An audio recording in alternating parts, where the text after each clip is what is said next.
네, 오늘은 베드로전서 첫 번째 시간입니다. 이 지켜야 할 신앙이라는 제목으로 말씀 나누도록 하겠습니다. 자, 오늘 말씀은 하나님의 자녀답게 이 합당한 삶을 살아야 하는데 어떠한 삶이 하나님의 자녀다운 삶인지, 이 거룩한 삶인지 이 베드로가 설명해 주고 있는 부분입니다. 자, 우리 믿는 사람들에게 있어서 이 최고의 매력이 뭔가, 우리 교회 다니는 사람이 가지는 안 보는 사람이 보았을 때 최고의 매력은 바로 이 경건입니다. 경건, 거룩이 바로 믿는 사람들의 최고의 매력입니다. 이 세상 사람들도 술 마시고 놀 때는 이 교회 다니는 사람이 별로 인기가 없습니다. 그런데 어떤 중요한 일을 맡긴다든지 큰 일에 믿을 만한 사람이 필요할 때는 우리 예수 믿는 사람들이 신뢰를 얻고 종종 등용되는 경우를 우리가 볼 수가 있습니다. 이 다니엘도 그렇고요, 또 요셉도 그렇고, 그리고 지금 이 시대에도 이 경건함, 이 거룩함으로 하나님과 성도 사이뿐만 아니라 믿지 않는 사람들에게도 이렇게 매력을 주고 그런 신뢰를 얻는 그런 신자들이 있다는 것입니다. 자, 베드로전서를 쓰는 이 시대에도 예수 믿는 것이 점점 어려워지는 그런 시대였습니다. 자, 그 속에서도 우리 성도들이 가져야 하는 신앙, 꼭 지켜야 하는 신앙이 무엇인지 이 사도 베드로는 친절하게 설명을 해주고 있습니다. 자, 힘들수록 우리가 꼭 지켜야 하는 신앙이 무엇인가 오늘 말씀을 통해서 한번 살펴보도록 하겠습니다. 이 첫 번째는 이 순수한 신앙이라는 것입니다. 오늘 본문 2절 말씀입니다. 갓난 아기들 같이 순전하고 신령한 젖을 사모하라. 이는 그로 말미암아 너희로 구원에 이르도록 자라게 하려 함이라. 아멘. 자, 사도 베드로는 흩어져 있는 그리스도인들에게 이 갓난 아기와 같은 그런 순전한 신앙을 당부를 합니다. 왜 흩어져 있습니까? 고난이 있었기 때문에 흩어져 있는 것입니다. 자, 이 아기와 같은 신앙을 가지라고 한 이유는 이 아기는 단순하기 때문입니다. 그저 내가 필요한 것은 엄마의 젖이라는 것을 알고 그 젖을 간절히 사모하는 것입니다. 그리고 이 아기는요, 다른 생각이 없습니다. 그냥 엄마가 젖을 주면 믿음으로 먹습니다. 왜 엄마가 젖을 주지? 엄마가 왜 나에게 이렇게 잘해주지? 안아주지? 뭐 이렇게 생각을 하지 않습니다. 그냥 주면 감사, 안 주면 떼쓰고 울고, 그런 단순한 신앙이 좋다는 것입니다. 그러면 베드로가 말하는 이 순전하고 신령한 젖이 무엇입니까? 바로 하나님 말씀이겠죠. 이 하나님의 말씀을 사모하고 또 하늘로부터 부어지는 그 은혜를 사모하고 그렇게 하다 보면 어느새 구원에 이르게 되어 있다라는 것이 이 베드로 사도의 설명이라는 것입니다. 자, 우리가 지켜야 할 신앙 두 번째는요, 민들레 신앙입니다. 4절 말씀입니다. 사람에게는 버림받았으나 하나님께는 택하심을 입은 보배로운 산돌이신 예수께 나아가. 아멘. 자, 사람은 기본적으로 사랑받고 싶은 그런 욕구가 다 있습니다. 우리가 교회에 나오는 것도 하나님께 사랑받고 또 목회자나 다른 동역자들에게 사랑받고 인정받고 싶은 마음이 있는 것도 사실입니다. 자, 그런데 교회에 다니면서 교회 친구도 있지만 또 세상에서 직장 다니다가 만난 직장 친구, 소꿉 친구, 대학 친구, 동아리 친구, 운동 친구 이런 친구들이 많이 있습니다. 그런데 그런 친구들도요, 이 연락을 안 하게 되면 소원해지게 되어 있습니다. 저는 이 초등학교 친구, 중학교 친구, 대학교 친구가 평생 갈 줄 알았는데 그게 아니더라는 거예요. 한 번씩 연락하고 만나고 밥도 사주고 그래야 관계가 유지가 되지, 안 그러면 하나씩 둘씩 관계가 끊어지더라는 겁니다. 그러니까 신앙생활을 하다 보면 세상 친구들한테도 인정을 받고 또 교회 성도분들한테도 인정을 받고 이게 잘 안 되더라는 겁니다. 왜냐하면 가치관이 다르기 때문입니다. 저도 사역을 하다 보니까 다른 친구들하고 관계가 자연스럽게 멀어지게 되었습니다. 하루는 이 선배 목사님이 저에게 이 얘기를 해주시기를 뭐라고 얘기해 주시냐면, 이 목사는 목사 친구가 있어야 한다는 거예요. 이 친구들은요 다 밤에 만납니다. 만나자 약속을 하면요 다 밤에 약속을 잡아요. 그래서 밤에 만나갖고 고기도 구워 먹고 밤에 만나서 뭐 노래방도 가고 PC방도 가고. 근데 저는 밤에 자야 되거든요. 9시면 자야 된다고요. 그러면 주로 목사들은 언제 목사 친구들하고 만나냐? 일반 사람들하고 패턴이 달라요. 저는 이제 만날 때 다 새벽에 만납니다. 6시 반에 만나자. 전화해도 다 새벽에 전화하고, 뭐 7시에 만나자. 이렇게 다 주로 새벽에 만납니다. 그리고 만나서 대화 주제도 달라요. 대화 주제는 주로 이제 새로 나온 신간, 책, 좋은 책 없냐? 뭐 좋은 이 성경, 뭐 세미나, 좋은 목사님, 뭐 그런 얘기하면 계속 교류하고, 뭐 교회 얘기하고. 그러니까 이 보통 사람들하고 완전히 대화하는 주제가 다른 거예요.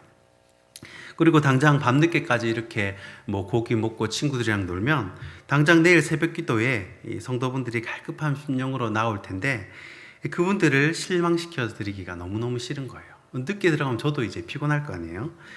그러다 보니까 자연스럽게 이 세상 친구랑은 멀어지고 같이 사역을 하는 목사님들과 가까워지게 되는 것입니다. 저는 처음에는 그 친구들하고 멀어지는 게 참 마음이 아팠습니다. 시간이 지나면서 결국 내 손에 하나를 놓아야 다른 하나를 잡을 수 있구나라는 것을 알게 되었습니다. 예수님도 오늘 말씀을 보니까요, 세상 사람들에게는 버림받으셨습니다. 대신에 예수님은 하나님과 가까이 지내셨습니다. 그때는 참 외롭고 힘들고 이 머리 둘 곳도 없어서 많이 적적하셨을 겁니다. 그러나 하나님은 이 묵직한 기다림의 때가 지나니까 보배로운 산돌로 예수님을 세워주신 겁니다. 나이가 들수록 친구가 있어야 한다고 합니다. 친구가 많으면 좋죠. 외롭지 않고. 그러나 친구도 내가 돈이 있고 건강할 때 친구지 때가 되면 친구도 떠날 때가 있다는 것입니다. 예수님도 친구가 없었습니다. 복음서에 나온 예수님 과연 친구가 있었을까 곰곰이 떠올려 보니까 친구들하고 뛰어놀 시기에 이 예수님은 성전에 가가지고 랍비들하고 뭐 성경 토론을 하시더라고요. 그러니 이 친구랑 잘 안 맞았겠구나 하는 생각도 들었습니다. 게다가 때가 되니까 제자들도 다 떠나고 이 예수님 굉장히 외로우셨겠구나라는 생각이 들었습니다. 그러나 우리가 하나님만 붙드는 이런 일편단심, 민들레 신앙만 놓치지 않는다면 이 하나님께서 믿음의 친구도 붙여주시고 하나님의 택함도 받는 축복이 있을 줄 믿으시기 바랍니다. 우리가 지켜야 할 신앙, 마지막 세 번째는 깨닫는 신앙입니다. 오늘 본문 7절입니다. 그러므로 믿는 너희에게는 보배이나 믿지 아니하는 자에게는 건축자들이 버린 그 돌이 모퉁이의 머릿돌이 되고. 아멘. 자, 무언가를 알아보는 눈이 있다는 것은 대단히 중요한 일입니다. 누가 봐도 쓸모없는 땅인데 어떤 사람 눈에는 그 땅이 금덩어리 땅이 되는 거예요. 자, 어느 골동품 가게에서 고양이 한 마리를 키우고 있었는데 사람들이 자꾸 그 고양이를 사가려고 하는 겁니다. 이 고귀한 혈통의 그런 고양이도 아닌데 돈을 지불하고 그 길고양이를 입양해 가는 것입니다.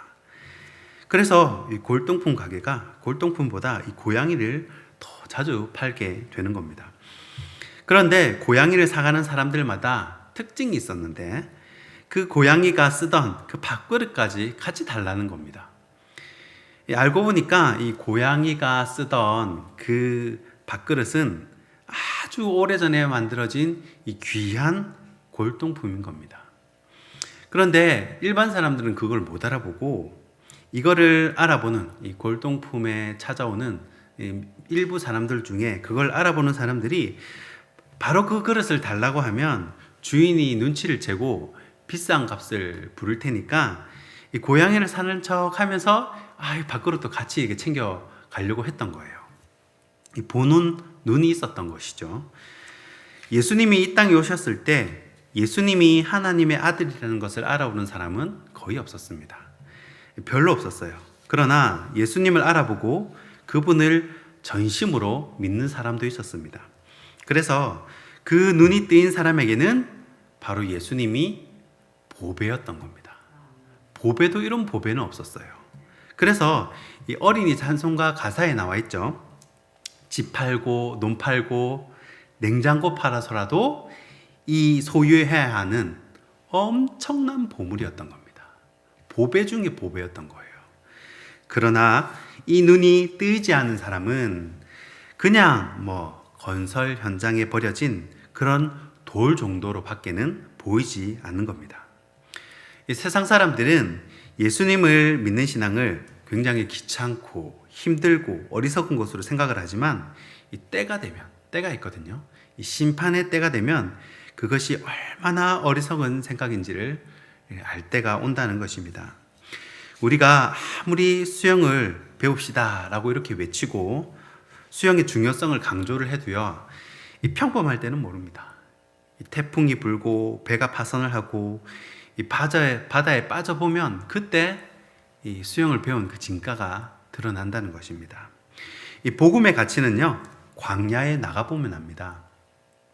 애굽 수준의 이 애굽의 높은 이런 학문을 이 미디안 광야에 나가보니까 별로 소용이 없었던 겁니다. 결국은 이 깨닫는 신앙, 이 깨닫는 눈이 있어야 한다라는 것입니다. 학교에서 이 중간고사, 기말고사 시험을 치면 내가 어느 정도 이 수준인지 가늠할 수가 있습니다. 내가 아는 문제인지 모르는 문제인지 시험을 쳐보면요, 확실하게 드러납니다. 이 마찬가지로 이 신앙에 있어서도 나를 이 시험해 보아야 합니다.